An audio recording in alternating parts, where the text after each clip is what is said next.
Hi everyone, welcome to CP classes. केस hopefully आप अपने घर में सब अच्छे होंगे। तो गाइस अच्छे रहिए, ध्यान रखिए अपना। एंड गाइस आज हम डिस्कस करेंगे घटना चक्र सीरीज में हिस्ट्री से रिलेटेड क्वेश्चंस। तो चलिए सेशन को स्टार्ट करते हैं।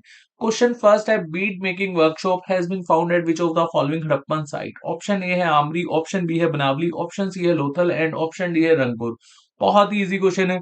वीडियो को पॉज कीजिए, 5 सेकंड का टाइमर ऑन कीजिए और इस क्वेश्चन को, इवन सभी क्वेश्चंस को पहले आपने क्विज की तरह अटेम्प्ट करना है और लास्ट में आपने बताना जरूर है आउट ऑफ 10 आपके कितने क्वेश्चंस ठीक हुए। अच्छा, सभी के सभी क्वेश्चन हम इंडस वैली सिविलाइजेशन से ही डिस्कस करेंगे और इंडस वैली सिविलाइजेशन हमने काफी डिटेल में एक सेशन कवर किया था। होपफुली वो सेशन आपने देखा होगा। अगर इनकेस आपने वो सेशन अभी तक नहीं देखा है तो पहले आज ये 10 क्वेश्चंस को समझिए। उसे आपको आइडिया लग जाएगा कि किस तरह के क्वेश्चन आपके एग्जाम में पूछे जाते हैं। उसके बाद जब आप ये सेशन देख लेंगे इंडस वैली सिविलाइजेशन का, जो हमने काफी डिटेल में सेशन कवर किया था, देन आप अपने एग्जाम में कभी भी कोई क्वेश्चन गलत नहीं करके आएंगे। तो चलिए, होपफुली अभी तक आपने इस क्वेश्चन का सही आंसर मार्क कर लिया होगा। तो यहाँ पर ऑप्शन सी बिल्कुल सही हो जाएगा, लोथल। अब देखिए, इस तरह की बिट्स हमें देखने को मिली है लोथल साइट से। और यहाँ पर आपको ये भी याद रखना है कि लोथल साइट है कहाँ पर, गुजरात में। यहाँ पर डॉकयार्ड भी हमें देखने को मिला है। बनावली साइट कहाँ पर है, हरियाणा में। और इसको डिस्कवर्ड किया था R.S. बिस्ट ने। अच्छा, इस तरह के क्वेश्चन ना बहुत कम पूछे जाते हैं। तो 5-7 साइट हैं जो आपको यहाँ पर ये भी याद रखना होगा कि इसको डिस्कवर्ड किसने करा था। जैसे हड़प्पा, हड़प्पा तो खैर पहली साइट थी। इंडस वैली सिविलाइजेशन को इसी वजह से हम हड़प्पा सिविलाइजेशन भी कहते हैं। मोहनजोदारो, राखी गाड़ी और कालीबंगन और बनावली। और यहाँ पर आपको याद रखना है लोथल। ये 5 से 7 साइट हैं। ये किसने डिस्कवर्ड करी थी, ये हमने काफी डिटेल में जब सेशन कवर करा था तो मैंने आपको बताया था। वो सेशन जब आप देख लेंगे तो आपको यहाँ पर वो पॉइंट्स भी याद रखने हैं। रंगपुर साइट कहाँ पर है, गुजरात में। अच्छा, ये साइट पर हमें हॉर्स के प्रमाण मिले हैं। और इंडस वैली सिविलाइजेशन की लगभग 1500 साइट हैं। इंडिया पाकिस्तान वाले रीजन को अगर हम मिला दें, अब देखो ये 1500 साइट में से सिर्फ 2-3 साइट्स में ही हमें, इवन 1-2 साइट में ही हमें हॉर्स के प्रमाण मिले हैं। और यहाँ पर आपको याद रखना है, ये रंगपुर में हमें इस तरह के प्रमाण मिले हैं। और इंडस वैली सिविलाइजेशन की सबसे लार्जेस्ट साइट कौन सी है, राखी घाटी। और लेटेस्ट एक्सपीडिशन भी इसी पे ही चल रहा है, राखी घाटी। ये कहाँ पर है, हिसार हरियाणा।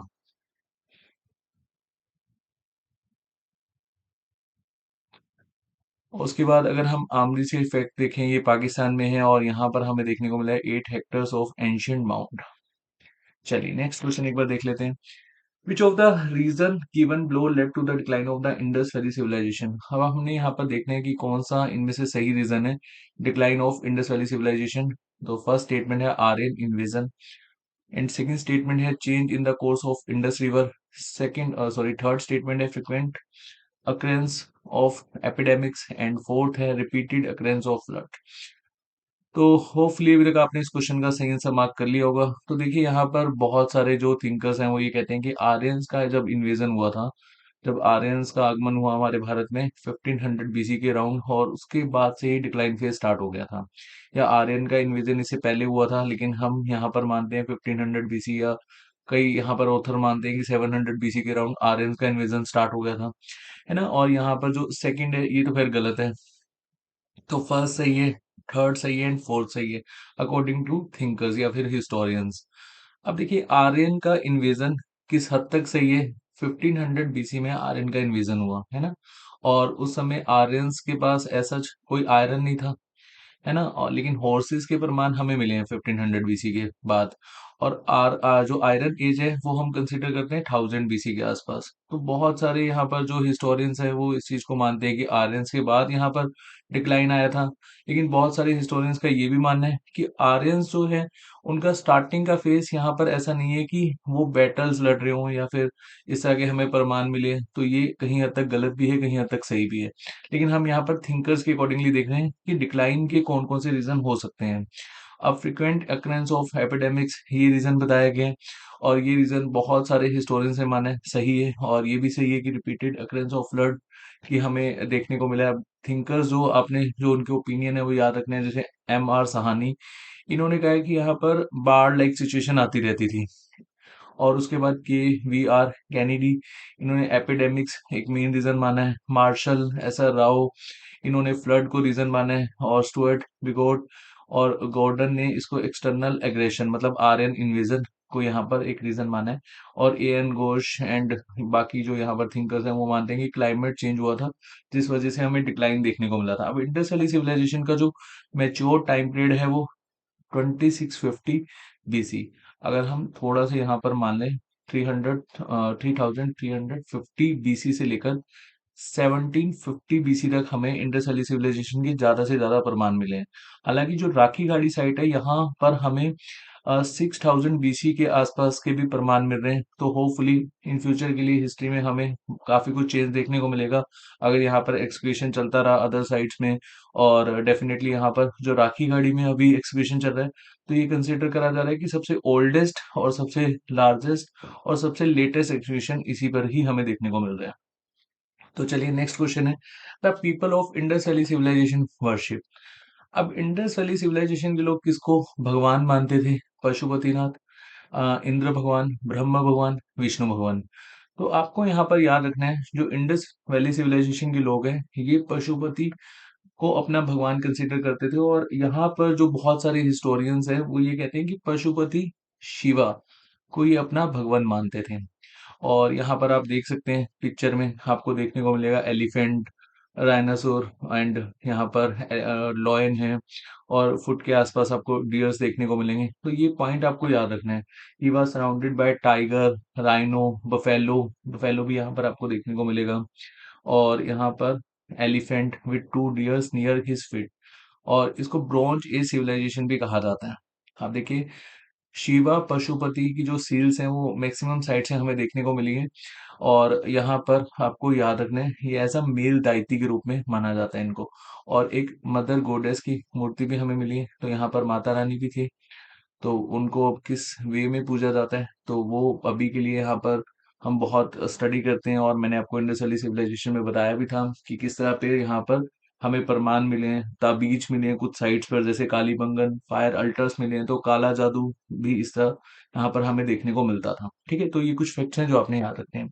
उसके बाद है which of the following Harappan site is located in India. अब देखो ये बहुत अच्छा क्वेश्चन है। ऐसे क्वेश्चन ज्यादातर पूछे जाते हैं क्योंकि जैसे कि मैंने आपको बताया इंडिया और पाकिस्तान में हमें लगभग 1500 साइट मिली है। इवन कुछ पार्ट अफगानिस्तान का भी आप कंसिडर कर सकते हो हड़प्पा साइट की अगर हम बात कर रहे हैं तो। अब यहाँ पर आपको बताना है कि इनमें से कौन सी साइट इंडिया में है। शोरतगाई, गनवेरी वाला एंड दायमाबाद, मोहनजोदारो। मोहनजोदारो तो हम सब जानते हैं पाकिस्तान में है। और यहाँ पर ये तीन साइट को लेकर हम कंफ्यूज हैं। दायमाबाद वैसे हम मानते हैं कि इंडिया में, और मानते हैं है ही इंडिया में। और जो शोरतगाई और गनवेरी वाला और ये यहाँ पर दायमाबाद। तो देखिए इंडिया में हमें बताना है तो दो ऑप्शन तो नहीं हो सकते ना, तो दायमाबाद यहाँ पर सही है। शोरतगाई और जो गनवेरी वाला है ये आपको देखने को मिलेंगे अफगानिस्तान और पाकिस्तान में। शोरतगाई है अफगानिस्तान में, मोहनजोदारो है पाकिस्तान में, दायमाबाद महाराष्ट्र में एंड गनवेरी वाला पाकिस्तान में। अच्छा आपको यहाँ पर ये याद रखना है ये सबसे साउथर्न मोस्ट साइट है इंडस वैली सिविलाइजेशन की। और ये कौन सी रिवर के किनारे है? गोदावरी, या गोदावरी की ट्रिब्यूटरी रिवर है प्रवारा। इस रिवर के किनारे आपको ये साइट देखने को मिलेगी। चलिए नेक्स्ट क्वेश्चन देख लेते हैं। The primary profession of the Indus valley civilization was. अब देखो इंडस वैली सिविलाइजेशन के जो लोग हैं वो डोमेस्टिकेशन भी करते थे, इंटरनल ट्रेड भी करते थे, एक्सटर्नल ट्रेड भी करते थे, एग्रीकल्चर भी करते थे। लेकिन हमने यहाँ पर देखना है कि प्राइमरी प्रोफेशन क्या था।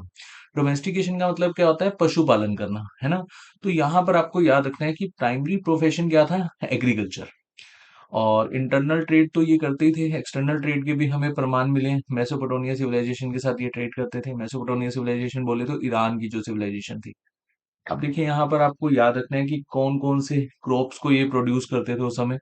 वीट, बार्ले, पीस, ये सभी की सभी क्रॉप्स आपको याद रखनी है। क्वेश्चन पूछे जाते हैं और इवन ये क्वेश्चन भी पूछा जाता है कि आपको मस्टर्ड सीड्स कहाँ पर, कौन सी साइट्स पर सबसे ज्यादा मस्टर्ड सीड्स की खेती करी जाती थी, मिलेट्स की खेती सबसे ज्यादा कहाँ करी जाती थी, राइस के प्रमाण हमें कहाँ कहाँ मिले हैं। तो ये ऐसे क्वेश्चंस बनते हैं। तो ऐसे क्वेश्चंस भी आपको, इन पर भी अपनी कमांड अच्छी करनी है। और जब आप सेशन देख लेंगे तो डेफिनेटली आपको बहुत सारे क्वेश्चंस अपने आप ही याद हो जाएंगे। चलिए नेक्स्ट क्वेश्चन है, which of the following statement is are correct regarding Indus valley civilization. अब देखो तीन स्टेटमेंट हमारे पास गिवन है, हमें यहाँ पर बताना है कि कौन सी करेक्ट है। तो फर्स्ट स्टेटमेंट है Mohenjodaro the largest building is granary. Second है most impressive and unique feature of Dholavira site is its water harvesting and management system. Third है most distinctive feature of Lothal is the dockyard, ये तो हमने पढ़ा ही था, तो ये स्टेटमेंट सही हो जाएगी। फर्स्ट स्टेटमेंट ये भी सही है। मोहनजोदारो में हमें लार्जेस्ट बिल्डिंग मिली है ग्रेनरी, जहां पर ऐसा कहा जाता है कि अनाज को स्टोर करा जाता होगा।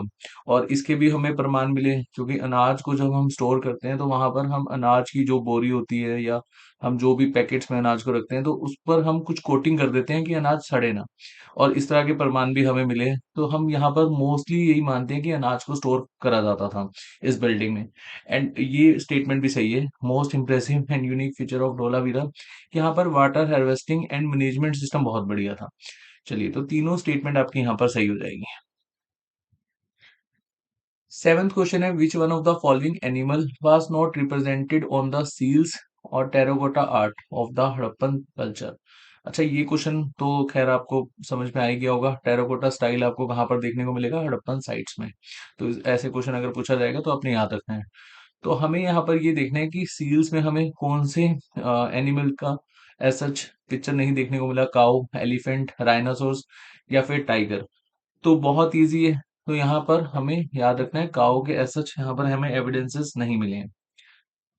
तो उसके बाद देखिए, यहाँ पर आपको कुछ फैक्ट्स ये भी याद रखने हैं कि कौन कौन से जो एनिमल्स हैं उनके आपको यहाँ पर एविडेंसेस मिले हैं। जैसे हमने जो शिवा का हमें टेराकोटा स्टाइल देखने को मिला था, पशुपतिनाथ होपफुली आपने अभी समझा होगा जब मैंने आपको बताया था कि टाइगर, राइनो, बफेलो, वहां पर उनकी पिक्चर्स हमें देखने को मिली है, इवन एलिफेंट की, डियर्स की। तो काऊ की ऐसा हमें कहीं पर भी नहीं देखने को मिली। तो ये पॉइंट याद रखना। चलिए, उसके बाद नेक्स्ट क्वेश्चन है, which of the following statement is are correct about Harappan seals. अब देखिए, हड़प्पन जो सील्स हैं उनमें कौन सी लैंग्वेजेस का यूज किया जाता था। हालांकि जो लैंग्वेजेस हैं उस पर क्या लिखा हुआ है ये हम अभी तक क्रैक नहीं कर पाए हैं। तो यहाँ पर फर्स्ट स्टेटमेंट है, the script used in seals is Prakrit. तो प्राकृत तो बहुत ही कॉमन लैंग्वेज है, और आपको पता ही होगा कि जब हमारे देश में जैनिज्म बुद्धिज्म आया था तो वो लोकल लैंग्वेज में आया था। चलिए, आप मुझे बताइएगा कि जैनिज्म की जो बुक्स हैं वो प्राकृत में लिखी हुई है फिर बुद्धिज्म की। तो ये मुझे आप कमेंट सेक्शन में बताइएगा। और हम दोनों ही सेशन को काफी डिटेल में समझ चुके हैं।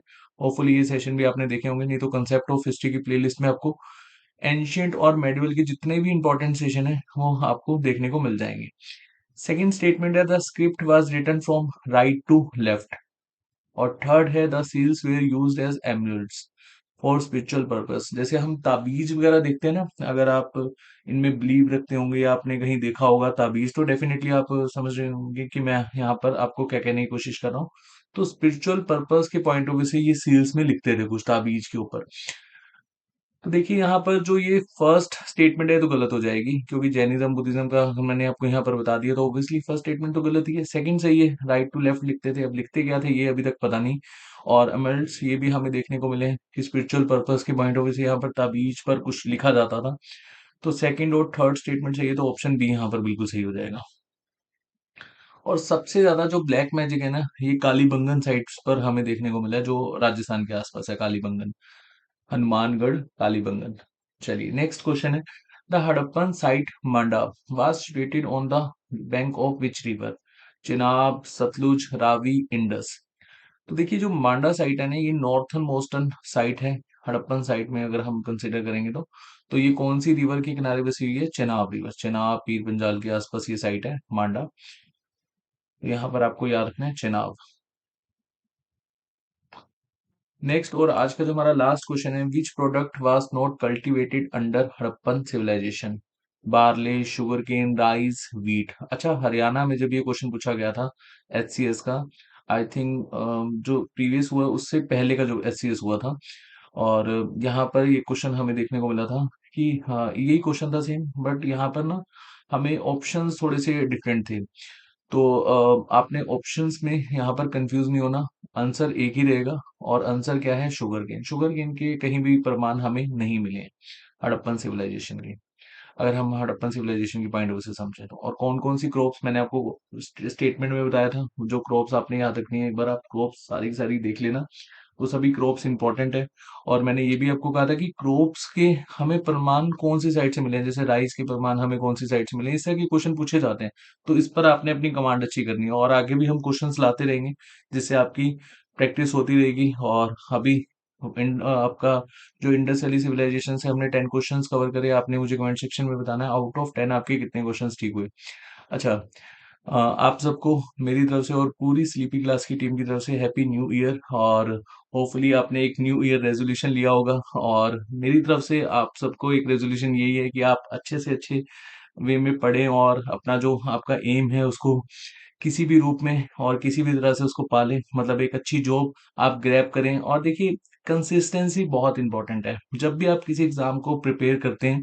और स्टार्टिंग में जोश होता है, लेकिन आफ्टर सम टाइम्स हम कहते हैं कि जब नोटिफिकेशन आएगा या जब पेपर के 40-45 दिन रह जाएंगे पेपर आने में, तो हम पढ़ लेंगे और तब हम पेपर निकाल देंगे। इतना इजी नहीं है पेपर निकालना, और आपको कंसिस्टेंसी बनाए रखनी होगी।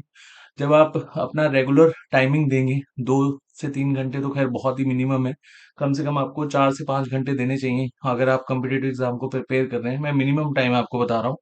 और आप कोई एप्लीकेशन को डाउनलोड कर सकते हैं, आजकल तो इनबिल्ट एप्लीकेशन आ रही है जहां पर आप सभी के सभी पहले नोटिफिकेशन को ऑफ करें, फिर आप देखें कि आपकी कंसिस्टेंसी कितनी है, या आप बिना फोन उठाए या फिर बिना कोई ऐसा डिस्टर्ब हुए कितनी देर पढ़ सकते हैं। और नोट्स बनाने में ज्यादा बिलीव ना रखें। ज्यादा आपका जो बेसिकली बिलीव होना चाहिए वो एक आपका शॉर्ट नोट्स में होना चाहिए। जैसे आप फ्लो चार्ट की फॉर्म में नोट्स बना सकते हैं और इंपॉर्टेंट पॉइंट्स लिख सकते हैं। Question practice maximum to maximum करें, और क्वेश्चन प्रैक्टिस तो आपकी चली रही है। और इससे बेटर क्वेश्चन प्रैक्टिस हो ही नहीं सकती जब हम प्रीवियस ईयर जो हो आपके स्टेट पीसीएस के क्वेश्चन है वो डिस्कस करवा रहे हैं, और डिटेल में क्वेश्चन डिस्कस हो रहे हैं, तो आपको एक दो क्वेश्चन एक्स्ट्रा ही पता लग जाता है। तो ये एक बेस्ट वे है प्रैक्टिस करने के लिए। बाकी अपना इस साल एक जॉब ग्रैब करें और अपना जो एम है उसको कंप्लीट करें। तो होपफुली अभी तक आप जितना भी पढ़ रहे हैं उसको ज्यादा से ज्यादा आप रिवाइज करें, और जो आपका एग्जाम है उसको बेहतर तरीके से टारगेट करें। चलिए नेक्स्ट सेशन में बहुत जल्द मिलेंगे, तब तक के लिए अपना ध्यान रखिए। Thank you so much.